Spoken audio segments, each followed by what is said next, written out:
Home Comfort Experts was started in April of 2006. Our founder, James Mann, wanted to start a HVAC company here in Mishawaka, Indiana that serviced clients and serviced them well. We started with 2 install trucks, 4 service vans, and it was around 8 or 9 employees. Today we've grown to a little more than 150 employees. We've got over 70 trucks on the road on a day-to-day basis servicing clients in 5 different locations. Our philosophy at Home Comfort Experts is to go into customers' house and make sure we give them options. And giving them options means things that can help their house be more safe, more efficient, or even healthier.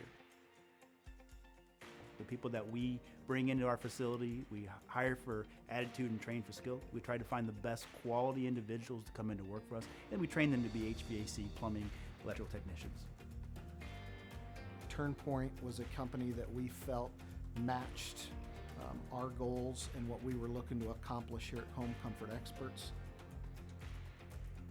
They'll help with growth, they help grow the company, and they help take the company in a great direction. I think that the teamwork between the two of us, of what we have done and what they have to bring to us, has made us better. We also felt that they were going to take care of our employees and that they were going to help move Home Comfort Experts in the direction that we wanted it to go and to keep the legacy of Home Comfort Experts alive. And that's something that I spend a lot of time talking about, is where we started and where we are today, and still maintaining those core values that we had from day one.